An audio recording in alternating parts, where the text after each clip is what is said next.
हरे कृष्णा। तो भगवद गीता के पहले अध्याय का श्लोक संख्या 7 है। अस्माकं तो विशिष्टाये तान् निबोधय द्विजोत्तम नायका मम सैन्यस्य संज्ञार्थं तान् ब्रवीमि ते। तो अब दुर्योधन द्रोणाचार्य से कह रहा है अस्माकं तो विशिष्टाये। तू का अर्थ किंतु। तो किंतु शब्द का प्रयोग उस समय होता है जब पहले कुछ बात कही गई, अब दूसरी बात कही जा रही है। तो पहले दुर्योधन ने पांडव सेना के नायकों का वर्णन किया, अब अपनी सेना के नायकों का वर्णन कर रहा है, इसलिए किंतु शब्द का प्रयोग कर रहा है कि किंतु अस्माकं तो विशिष्टाये, हमारे जो विशिष्ट नायक हैं, अस्माकं तो विशिष्टाये तान् निबोध है द्विजोत्तम है, तो उनको आप जानिए। और द्रोणाचार्य को द्विजोत्तम कह करके संबोधित कर रहा है। नायकाम सैन्यस्य संज्ञार्थम तान् ब्रवीमि, मेरी सेना के जो नायक हैं तो उनकी सूचना के लिए मैं आपको बतला रहा हूँ। तो यहाँ पर दुर्योधन ने द्रोणाचार्य के लिए द्विजोत्तम शब्द का प्रयोग किया है। द्विजोत्तम का अर्थ क्या है?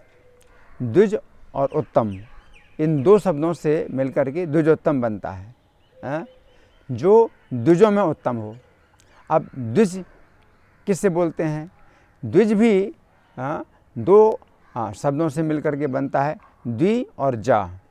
द्वि का मतलब है दो बार और जा का मतलब है जन्म लेने वाला।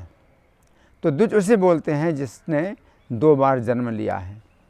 तो वैसे हमारे जो दांत हैं उनको भी द्विज कहा जाता है, क्योंकि हमारे दांत पहले जन्म लेते हैं पहली बार, फिर दूसरी बार भी जन्म लेते हैं, तो दांतों को द्विज कहा जाता है।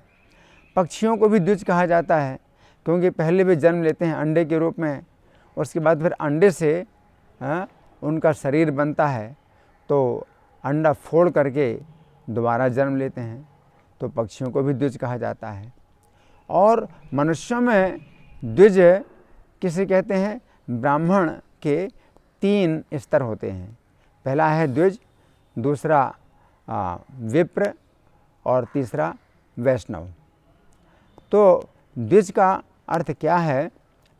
संस्कारात् भवेत् द्विजः, जिस समय संस्कार होते हैं तब कोई व्यक्ति द्विज बनता है। तो संस्कार का मतलब है कि मनुष्य के जीवन में कुछ नियम होते हैं, पवित्रता के नियम होते हैं, तो उनका पालन करना, तो वो जो है द्विज का अर्थ होता है कि जब कोई व्यक्ति पवित्रता के नियमों का पालन करे और उसके जीवन में तपस्या जब होती है तो वो जो है द्विज कहलाता है। तो द्विज का अर्थ है कि अपनी इंद्रिय तृप्ति का त्याग करके जब शास्त्रों के नियमों का कोई व्यक्ति पालन करता है, तपस्या के नियमों का पालन करता है, तो वो द्विज कहलाता है। फिर ब्राह्मण का जो दूसरा स्तर है वो है विप्र। तो वेद पाठी भवेद विप्रः, तो जिस समय व्यक्ति शास्त्रों का अध्ययन करता है, शास्त्रों का अभ्यास करता है, तो वो विप्र कहलाता है। तो विप्र में दोनों गुण होते हैं। कौन से दोनों गुण? तपस्या और विद्या। इसके बाद ब्राह्मण का जो तीसरा स्तर है, सबसे ऊंचा, वो है वैष्णव, है ना।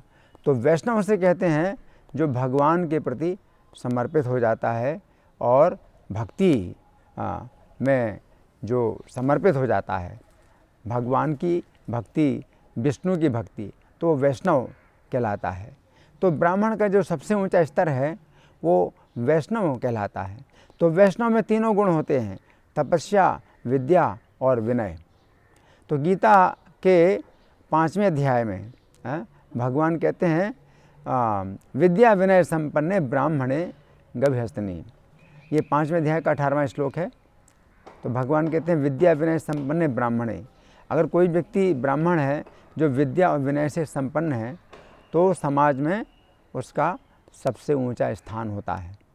तो यहाँ भगवान विद्या विनय से संपन्न ब्राह्मण की बात कर रहे हैं, तो तपस्या अपने आप शामिल है। तपस्या आवश्यक है मनुष्य के जीवन में, और फिर उसके ऊपर विद्या हो और फिर विनय हो, विनम्रता हो, यानी भगवान के प्रति जब उसके अंदर भाव होता है कि मैं तिनके से भी अधिक नीचा हूँ, तो तृणादपि सुनीचेन कीर्तनीय सदा हरि, जो भगवान का गुणगान करता है और अपने को तिनके से भी ज़्यादा नीचा मानता है भगवान के सामने, तो वो वैष्णव कहलाता है। तो ये सबसे बड़ी योग्यता है मनुष्य के जीवन में कि कोई व्यक्ति वैष्णव बने। तो यहाँ पर दुर्योधन ने द्रोणाचार्य को द्विजोत्तम कहा है। द्विजोत्तम का अर्थ है कि जो द्रोणाचार्य हैं ये तपस्वियों में सर्वश्रेष्ठ हैं। तो दुर्योधन कह रहा है कि अस्माकम तो विशिष्टा ये तान निबोध द्विजोत्तम, कि हे द्विजोत्तम, हे तपस्वियों में श्रेष्ठ आचार्य, हमारी सेना के जो नायक हैं, नायकामम सैन्य से, मेरी सेना के जो नायक हैं, संज्ञार्थम तान ब्रवीमिते, तो उनको मैं जो है आपको बता रहा हूँ आपकी संज्ञा के लिए, यानी आपकी सूचना के लिए। तो इस प्रकार से दुर्योधन अपनी सेना के नायकों का वर्णन कर रहा है, जिनसे उसे आशा है कि वे युद्ध में उसका साथ देंगे और अपना जीवन लगा देंगे। तो दुर्योधन यही आशा करता है कि उसकी सेना के जो विशेष योद्धा हैं, नायक हैं, तो वे अपने पूरे जीवन को, अपनी पूरी शक्ति को इस युद्ध में इस प्रकार लगाएंगे कि उसकी विजय प्राप्त हो। तो दुर्योधन के अंदर ये भावना है कि वो किसी प्रकार से भी विजय प्राप्त कर ले, यद्यपि अन्याय के पक्ष में है वो, लेकिन वो आशा करता है कि उसकी सेना के जो नायक हैं वे पूरा सहयोग देंगे।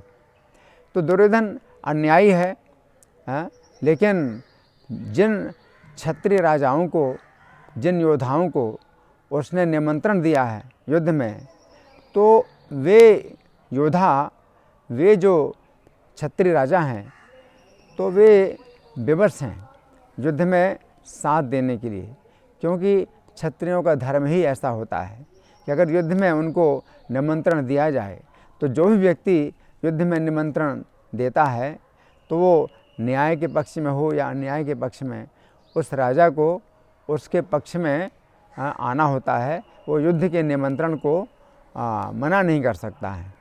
तो दुर्योधन ने पहले से ही अपनी चाल, जो उसकी चाल है कि वो पांडवों पर विजय प्राप्त करे, तो पहले से ही अनेक राजाओं को निमंत्रण दे दिया था, और इस प्रकार से दुर्योधन अपनी सेना बहुत बड़ी बना ली थी।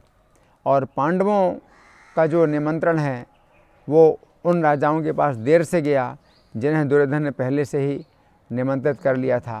तो इस प्रकार से वे राजा लोग यद्यपि पांडवों के पक्ष में थे, उनका हृदय पांडवों के पक्ष में था, परंतु वे पांडवों के पक्ष में नहीं आ सके, वे दुर्योधन के पक्ष में आ गए। तो ऐसे राजा अब दुर्योधन के पक्ष में आ गए, तो वे पूरी शक्ति लगा करके दुर्योधन के पक्ष में ही युद्ध करेंगे।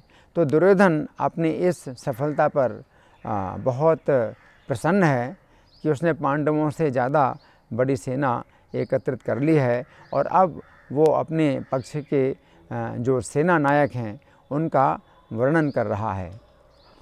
हरे कृष्णा।